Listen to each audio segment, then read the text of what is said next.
Well, hello and welcome back. Well, you want to see something nice? Look at this.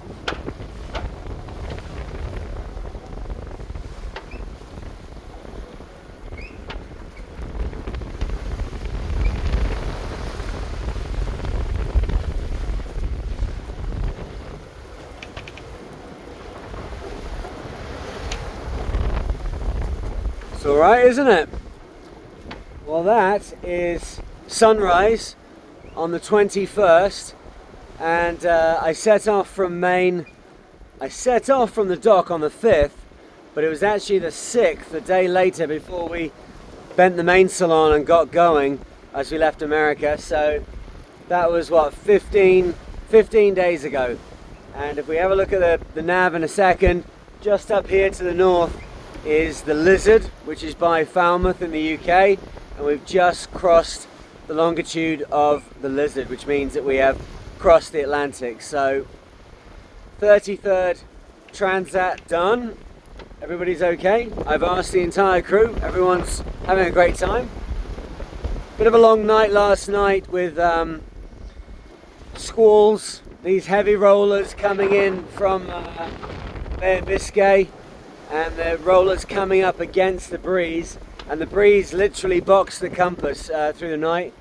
Squalls and stowaways. The stowaways came on board. Let's go down and have a look, see if we can find some of them. It was the weirdest thing in the middle of the... There we go, look, there's one.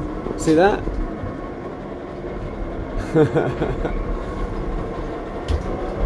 I'm sure they're distributed all around the boat now, but in the middle of one of the squalls there was not heavy rain, but rain kind of sluicing down the deck, and quite a bit of breeze. And I went up, had a look around, nothing really going on. Cool, came down, looked at the nav, went back up, and there's like 20 butterflies just clinging onto the deck.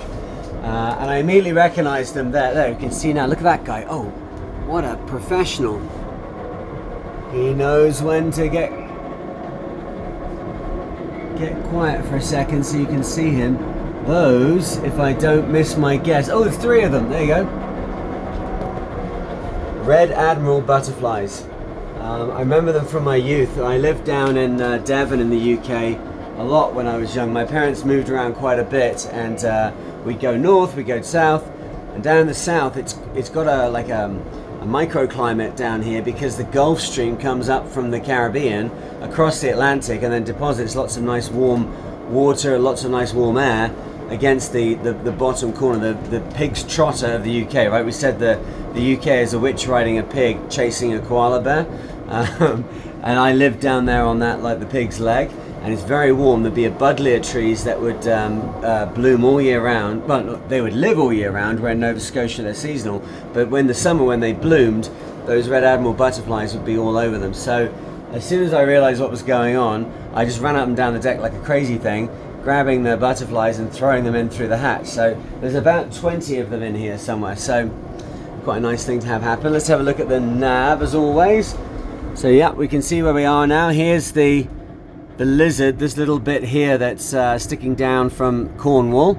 So we've crossed that. So if you do like a transatlantic race between America and the UK, the classic transatlantic route, you have to cross the longitude of the Lizard for it to count. So what else we got here? This is Cherbourg, where our sail is. As of this morning, the mainsail, we know that it left Italy on time on Friday. It's I got a bridging loan in the end so that I could kind of cover that gap. Got it paid for, and then fantastically, with you guys sponsoring with the bits of the mainsail, which a lot of people have gone over now to Patreon. Follow the links, they're in these descriptions. Gone over, found out about the mainsail, its whole story, decided to put $100 down and support in that way. Other people have decided to, all these folks up here, have decided to come sailing and sponsor in that way. And between all of that and the epic Mark Smith, who jumped in and helped as well, we're able to basically pay back the bridging loan this week. So I'm not in some, like, I'm pretty far out over the edge with all this anyway, right? But look, do you remember the video was it 2 months ago? Well, it must have been a bit more than 2 months ago, and I said 100 days to Fastnet, and my idea was to take this boat, which was sitting on the mooring in Nova Scotia, hadn't really been used for a year, hadn't been used at all for a year, and we've had it on the market for a couple of years, and like basically everything was just stalling out, stillborn. Now it's a case of, it's interesting, my navionics keeps doing this. There's no way that we are pointing. Let's just do a quick bit of nav here. No, sun's directly ahead of us. I don't think that's right. Yeah, there was no way that we were just going to suddenly like waltz to the UK, but we have done it. We have crossed the Atlantic, and suddenly we are in the English Channel with a couple of days to go, and that mainsail, that beautiful mainsail that Olympic sails have made, it's just like over there, and then the crew are just over there. So we're going to go and pick up the crew. I guess I'm going to be pretty after dark before I hit Southampton. I had hoped to meet them this morning, but the wind was light for the last bit. What should have been that big 35 knot push just went meh and had nothing in it. So a little bit behind, but they know that. They knew that yesterday. They're going to go and do some nav training with Pete, the mate, today, and then maybe go and have a look at the Maritime Museum in Portsmouth, see HMS Victory and all those things. So the crew are there, the sail's there. I'm going to go and pick up one, then we're going to do our qualifying passage by going across and getting the other one and doodling around and going back. And so here on the 21st, we've got 5 days until the start of the Fastnet race. We've got ourselves a boat, we've got ourselves a mainsail, thanks to you guys, thanks to all the work everyone's put in. We're going to go and do the Fastnet race, so I'm pretty excited, and I think having the butterflies from my youth flutter on board in the middle of the nasty weather, certainly the ugly weather last night, was quite a nice warm thing to have happen. So I'm going to go and think about a little bit of breakfast, maybe get some coffee on board. I'd just like to say thank you very much to everyone that's gone over to Patreon, has been supporting what's going on here. Literally, Patreon's been supporting me for the last couple of years, not necessarily financially to cover the bills, but in terms of people believing in what's going on, believing in the idea. It's been absolutely monumental, so thank you to them. And we're going to be starting the story really when we get to the crew. When we get there, I've got to do the safety training. So the safety training that I normally do is going to be live streamed, it's going to be here on YouTube in the next couple of days.